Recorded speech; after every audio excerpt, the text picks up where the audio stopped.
Hoy para No hay Sistema tenemos una entrevista con nada más y nada menos que nuestro secretario general de la Comisión Gremial Interna, Pablo Regnier. ¿Cómo estás, Pablo? Bien, muchachos, ¿cómo andan? Muy bien, muy bien. Contento con esta experiencia, ¿eh? Muy contento. La verdad que los compañeros se van sumando de a poco, nos van escribiendo, van escuchando en las distintas redes. Bueno, es un vehículo más de diálogo, interacción con las compañeras, con los compañeros del banco, del gremio y con los trabajadores en general, ¿no? En un momento vital para las decisiones y el futuro del país y del banco para los próximos 4 años. Yo creo que es un momento bisagra, pero la verdad que tenemos muchas expectativas y frente a este proceso que parece que va a ser contundente en términos electorales, ¿no? Se van a expresar los argentinos a favor de otro modelo, finalizando una etapa negra, absolutamente negativa desde cualquier tipo de índice que la evaluemos, desde las acciones y con consecuencias que deberemos afrontar por varios años, por endeudamiento, destrucción del aparato económico y productivo nacional, una caída en el sistema educativo, en fin, un retroceso absoluto desde el punto de vista que uno quiera trabajar de la Argentina, ¿no? Yo te quería hacer un par de preguntas. Por ejemplo, te quería preguntar, ¿qué representó la llegada de Sergio Palazzo a la Secretaría General de la Bancaria? Y fue un momento bisagra, fue un momento muy importante, de inflexión.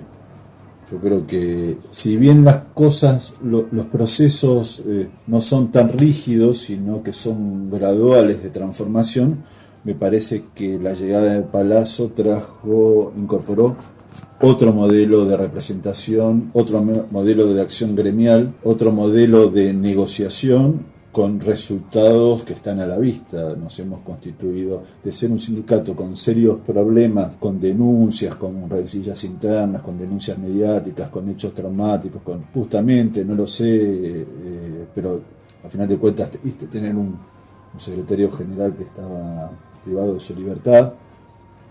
Pasamos a ser noticia, pero por todo lo contrario, por ser el sindicato con mejor nivel salarial, por ser el sindicato con más derechos adquiridos, incorporados, como la participación en las ganancias, que es el único sindicato a nivel nacional que tiene la participación en las ganancias de los bancos para los trabajadores, que están contempladas en el texto de la 14 bis, en la Constitución a partir del trabajo de Crecio Lobo Larralde. Hemos conseguido un montón de derechos y salarialmente creo que debemos ser el salario por promedio trabajador el gremio más alto o el segundo gremio por actividad en todo el país. En un momento hablaste de representación. Yo te quería preguntar, ¿cómo se encuentra el BNA a nivel representatividad si lo comparamos con otros bancos? El mismo proceso de relegitimación y de vuelco de un enorme número de trabajadores a la militancia gremial que se dio a lo largo y ancho del país, con más de 1000 elecciones de gremiales internas, con un montón de sucursales del interior y de Capital Federal que jamás se habían hecho, y en bancos que jamás se había hecho una elección. Bueno, Palazzo democratizó, amplificó, maximizó la representación para darle más poderío de presión al gremio en la mesa de negociaciones. Esto es, si tenemos un gremio movilizado, activo, representativo, con representación genuina de los trabajadores, participando electoralmente de elecciones internas, participando activamente de la vida gremial nacional de gremio, con una tasa de afiliación que ya está en el orden del 80%, también inédita. Yo creo que no debe haber organización gremial en Argentina que tenga un 80% de sus trabajadores afiliados a su sindicato. Todo este modelo de movilización permanente, de lucha por los derechos, de lucha por preservación del salario, aún en un gobierno tan nefasto y adverso para los intereses de los trabajadores como esto, con grandes resultados, lo puso, ¿no?, como una fuente de orgullo y como un modelo a seguir para otros sindicatos que hoy ven la referencia de Palazzo y de su pelea más allá de lo propio del campo de lo bancario, la pelea y el protagonismo del Palazzo en el plano político, en representación del sector más combativo del movimiento obrero, lo colocó en un lugar de preponderancia ahora dentro del concierto de las decisiones políticas de los partidos políticos y del sistema gremial en Argentina. Es decir, la virtud que tuvo Palazzo fue poner la discusión por encima de lo meramente sectorial e ir a la discusión del modelo, porque si nosotros nos quedamos con la discusión sectorial, lo más factible que en la puja, en la relación de fuerza frente a los banqueros, que son muy poderosos, y frente a un gobierno que era socio de los banqueros, teníamos todo a perder. Entonces teníamos que ir a discutir el modelo para terminar con este gobierno democráticamente y generar una salida de un gobierno más propenso a los intereses nacionales, productivos y de los trabajadores. Te quería preguntar y que nos expliques un poco, porque no es algo tan habitual, ¿cómo es el rol de nuestra CGI teniendo en cuenta que el secretario general del sindicato justamente es de Banco Nación, de nuestro banco? El rol de la CGI, por tratarse el banco, a ver, nosotros somos, dentro del sindicato bancario, somos 105.000 trabajadores aproximadamente activos. De esos 105.000, 17.600 son trabajadores del Banco Nación. El Banco Nación es la columna vertebral, no solamente en términos financieros del sistema económico y financiero argentino, es el banco más importante, pese a que lo han intentado destruir, lo han vaciado, lo han estimado, sigue siendo el banco más importante, con más presencia, con una red superior a 600 sucursales en todo el país, y 17.500. Entonces, en función de estos datos que doy, la importancia gremial que se ve plasmada es vital en la representación. Tenés el banco de los 100 y pico mil, 105.000 trabajadores, tenés un banco con casi 20.000 trabajadores, es el banco más importante. En función de eso, la columna vertebral del sindicato en su representación, en su fuerza, en su capacidad de movilización, y por su característica de ser un banco público oficial, es el Banco Nación, y es el banco del compañero Palazzo, por lo tanto tiene un nivel simbólico, instrumental, de suma importancia. Yo diría que es el más significativo en términos de importancia económica. No quiero menoscabar a los compañeros muy importantes de los otros bancos, ¿no?, que trabajamos aunadamente, que el compañero Palazzo también los hace participar en conjunto toda la actividad bancaria, porque mal haríamos en fragmentar las peleas por banco. Y ese es el objetivo de las patronales, los sindicatos por empresa, ¿no? Nosotros tenemos que defendemos el sindicato por actividad, porque eso nos da la fortaleza en la mesa de negociaciones. No es lo mismo pelear cada una de las representaciones de las comisiones gremiales internas contra el dueño del banco que pelear todos juntos, los 105.000 trabajadores bancarios, contra la Cámara de los Bancos desde esa posición de fuerza y desde esa fortaleza. Por eso es muy importante el Banco Nación, es vital como columna vertebral ser el banco más importante, pero también tenemos que reconocer la importancia de los 105.000 trabajadores bancarios en su totalidad, que todos ponen su aporte para tener el sindicato con la fortaleza que tiene hoy. Después de estos 4 años, haciendo como un balance, ¿cómo considerás que dejó Macri la banca pública y puntualmente cómo está hoy o cómo quedó el Banco Nación? Debilitadísima. Y si no hubiésemos debilitadísima, porque hubo un plan sistemático, un ardid, fue un plan pensado y elaborado que tuvo varias fases. Que creo, ¿por qué? Porque fue un gobierno que llegó de la mano, financiado en principio por algunos bancos internacionales, ¿sí? Financiado por el Banco Río, financiado por el HBC, por Martino. Entonces, en las políticas de desregulaciones, en todas las políticas financieras, hubo atrás una idea que fue debilitar los condicionamientos y la fortaleza de los bancos públicos para darle más elementos, más instrumentos, más desregulaciones que favorezcan a estos bancos privados internacionales que serán sus socios. Y en la acción concreta vimos cómo trabajaron mancomunadamente como nunca en la historia. Nunca en la historia, en las negociaciones, hubo un trabajo tan obsceno en conjunto de la patronal, de los banqueros con el gobierno. El gobierno, el Ministerio de Trabajo, el Banco Central, los bancos oficiales siempre tienen que ser el Estado y tienen que equilibrar en las relaciones entre el capital y el trabajo, entre la patronal y los trabajadores. Acá fueron todas las medidas para favorecer a esos bancos internacionales y a los banqueros que fueron los socios los que les financiaron la campaña. Y todas las medidas en términos de regulaciones del Banco Central que apuntalaron a destruir a la banca pública fueron en favor de ese sector, ¿sí? Entonces hoy tenemos una banca. Y cuando me refiero no solamente a las desregulaciones del Banco Central, quitándole elementos al Banco Nación, sino, por ejemplo, exigiéndole al Banco Nación que pague el fondío, que el 80% de su fondío, es decir, para poder prestar plata al Banco Nación, se nutre de fondos de cuentas públicas. Entonces, el Banco Nación necesita subsidiar, porque eso lo dice su Carta Orgánica Fundacional y porque es parte de su función desde su surgimiento, para eso se le dio la creación. Carlos Pellegrini era para financiar a la pequeña y mediana industria, al pequeño y mediano productor agropecuario, ganadero, a las industrias incipientes, a los comerciantes, es decir, subsidiar tasa. Ahora la pregunta es, ¿Cómo se pretende que se puede subsidiar tasa si el fondeo lo multiplicaron por 2? Porque obligaron al banco a pagar a las cuentas estatales la tasa más alta del mercado. Entonces, si se fondea caro, no puede prestar barato. Primera medida estructural que hace que el Banco Nación se corra de este mapa de regulación de tasas, porque eso implica subsidiar tasas, estirar la tasa de mercado para abajo. Entonces, si el Banco Nación presta caro, imagínense la banca privada. B, sin política de colocación de fondos. ¿Qué es lo que tuvo que hacer el banco? ¿Qué es lo que hizo bajo la gestión de Fraga? Aumentar la burbuja inmobiliaria. Prestó como 90.000 millones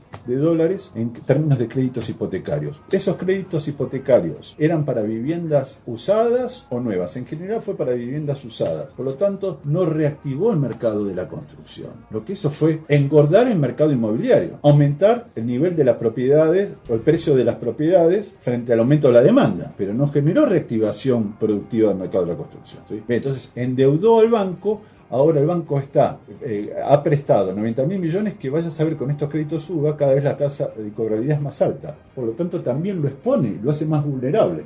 Entonces decíamos la cuestión del fondeo. El tema de estos créditos hipotecarios dados irresponsablemente. B. Y C, por último, una descapitalización votada por la ley de presupuesto, ¿sí? Sacando 25.000 y después otros 20.000 y así sucesivamente en 2 años consecutivos, y seguramente habrán pretendido, si seguían, quitar 20.000 o 25.000 millones más para el año que viene por la ley de presupuesto nacional, y encima el 20% de las regalías. Entonces todo esto da un mapa de lo que está, cómo está hoy el banco. El banco cayó, el patrimonio neto cayó a menos de la mitad, ¿sí? Hoy gravísimo problema de liquidez. Hoy el banco no está prestando. Hoy la tasa de incobrabilidad va en aumento. Entonces, evidentemente, tanto en el Banco Nación como el Banco Provincia, encima, por ejemplo, ahora esto de las compras, fondeando compras al 35 al 50% al Banco Provincia, por ejemplo, o al 35% al Nación, eso les genera irremediablemente, para una situación de tanta vulnerabilidad, de iliquidez y de dificultades, 2 periodos consecutivos que dio pérdida, 2 bimestres consecutivos. Esto es inédito en la historia del banco. Este gobierno, haciendo una síntesis de estos 4 años, vino a destruir la banca pública. Ya no como hizo el menemismo, que fue a privatizarla. Estos vinieron a destruirla para que dejara de cumplir sus funciones y de esa forma desplazarlo del mercado y de alguna forma, al no cumplir la función, crear las condiciones para venderlo o que se caiga solo.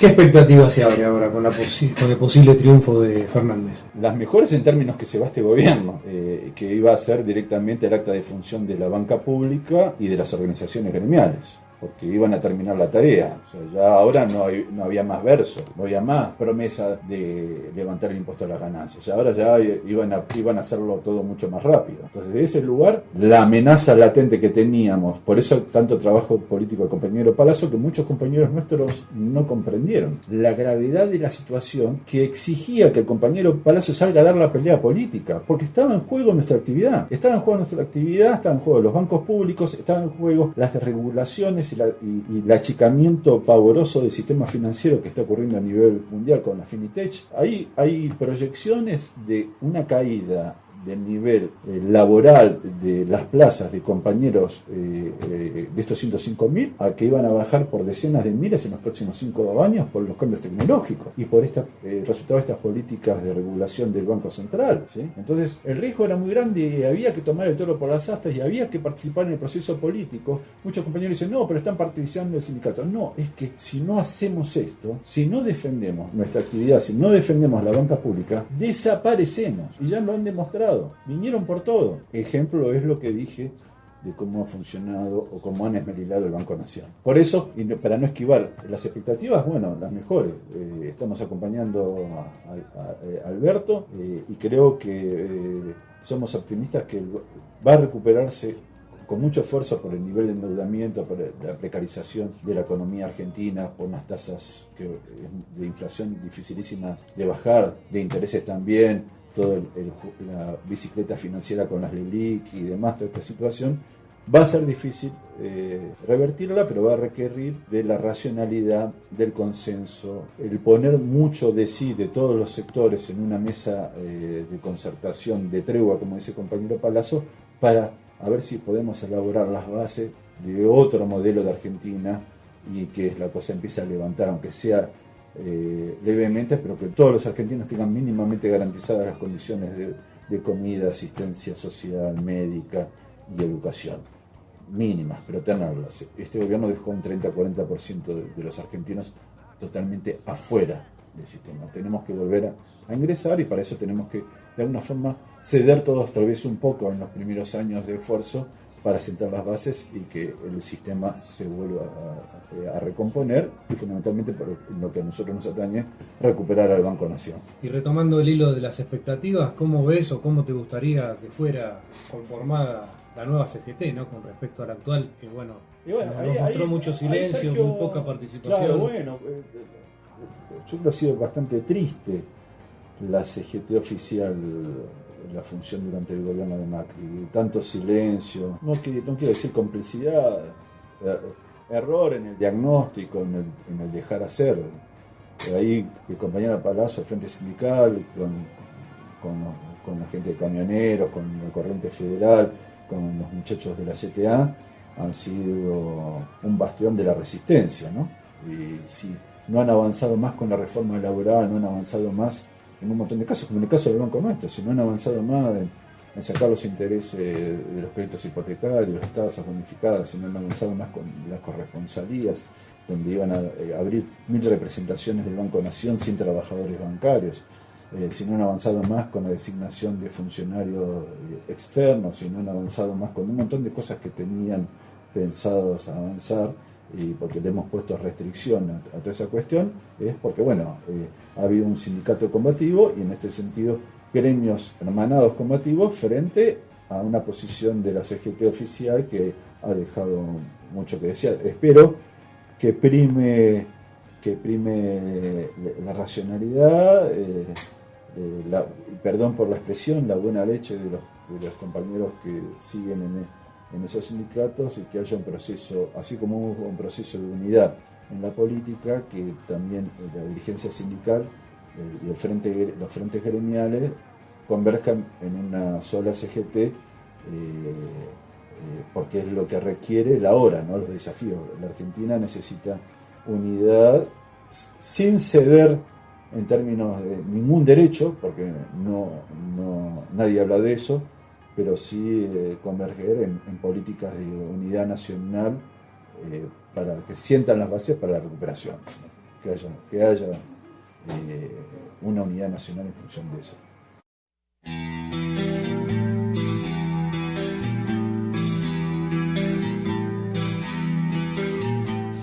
Teniendo en cuenta todo lo que acabas de explicarnos con lujo de detalle, de todo este acortamiento, todos estos cortes de presupuestos, ¿es viable que se haga la fiesta de fin de año para los bancarios? No, bueno, a ver, como el gobierno tenía un sistema realmente muy nocivo, diría enfermizo, extorsionador a los sindicatos combativos. Entonces, como no podían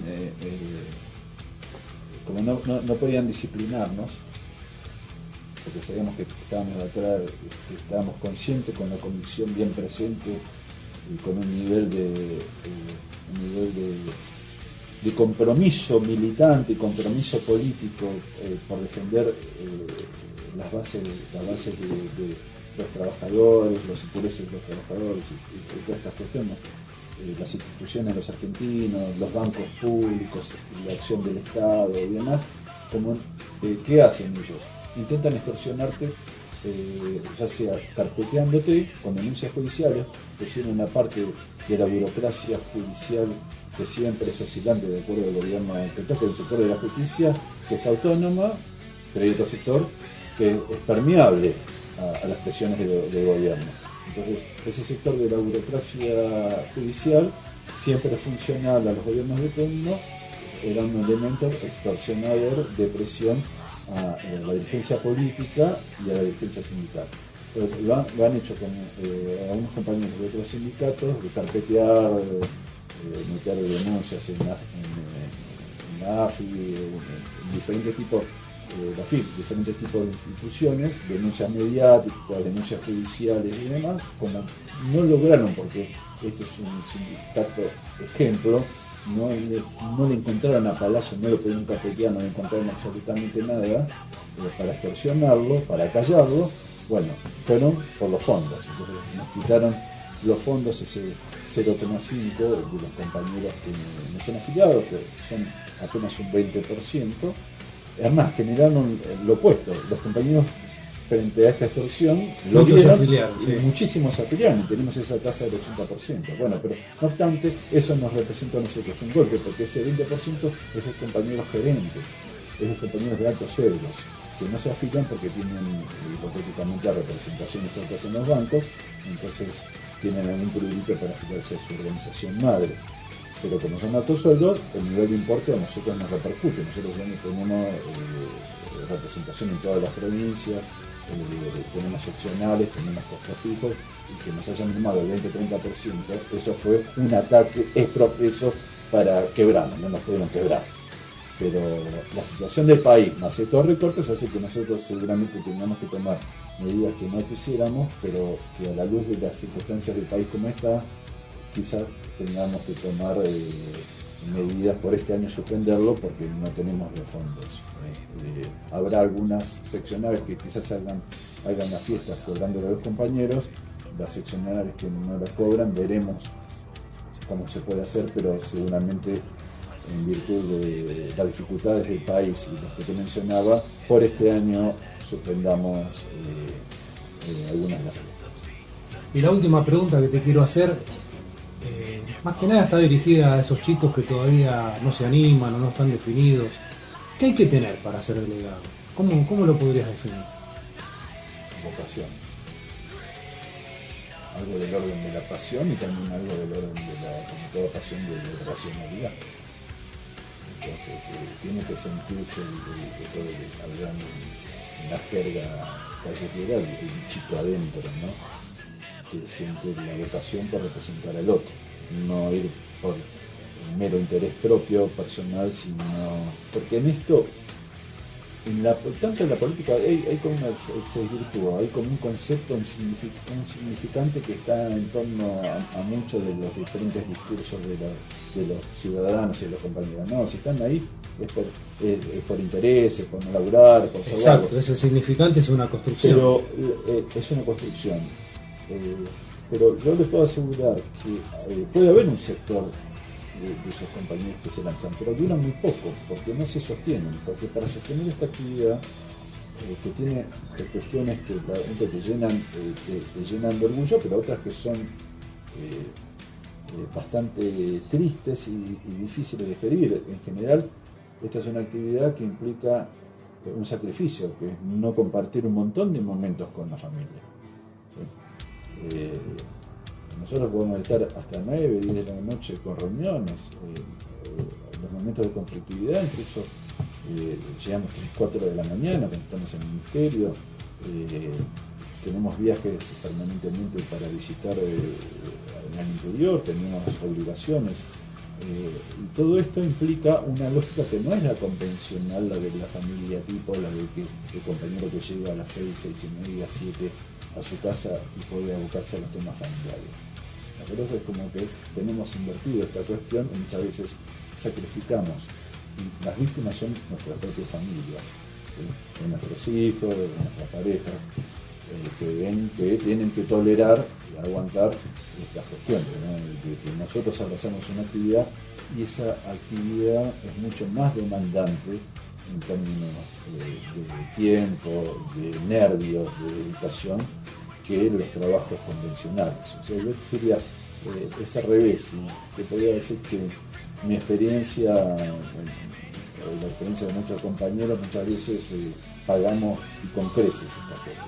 No, puede haber, como te diría, una minoría que hace la especulación para determinados hipotéticos beneficios, se lancen a la vida gremial. Yo creo que el militante político, el que le dedica la vida a su militancia política, lo hace para defender el interés o general o de los más débiles en la ecuación frente a los más poderosos. Esto es, obviamente nosotros trabajamos en un sector donde estamos enfrentando o dirimiendo con uno de los factores más poderosos de la Tierra, que es el sector financiero.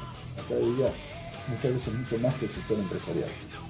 Entonces, para afrontar en pie de condiciones, para disputarle la renta, porque nosotros disputamos la renta, cuando vos disputás salario, ellos están renunciando a ganancia. Los gobiernos de Kirchner, cuando vamos a los números, más allá de cada uno su visión, y yo no era un militante de Kirchner, el gobierno de Kirchner, los números fríos te mostraron que la participación de los trabajadores bancarios en el nivel de rentabilidad y ganancia de los bancos era el 50%. En el gobierno de Macri cayó al 35 o 36%, entonces tuvimos una pérdida, más allá de que mantuvimos, ellos ganaron mucho más, no les disputamos la renta. Nosotros mantuvimos el poder adquisitivo que función de la fortaleza.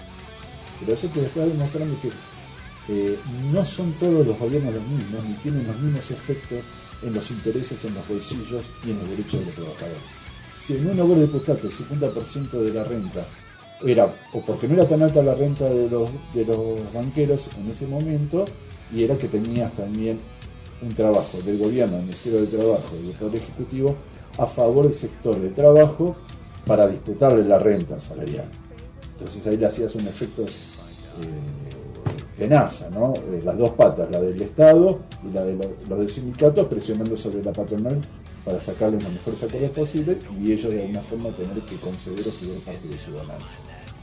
Interviene Macri, y al contrario, nos quedamos en soledad frente a las dos patas que trabajan en conjunto para quitarnos parte de la renta de los salarios nominales de los trabajadores y ellos elevar su nivel de rentabilidad.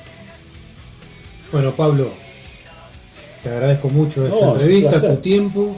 No, esta es nuestra entrevista, primera entrevista. es una charla entre compañeros. Che, y seguramente que va a haber una segunda. Todas las que quieran, y como siempre, yo soy representante, como todos los que estamos acá, de los trabajadores, y tenemos un deber, que es siempre estar con los trabajadores, representándolos, y no nos sentimos diferentes, al contrario, tenemos una gran responsabilidad. Sentimos esto con una carga de responsabilidad muy alta. Y queremos honrar esa responsabilidad que nos concede. Gracias. Nuevamente, gracias.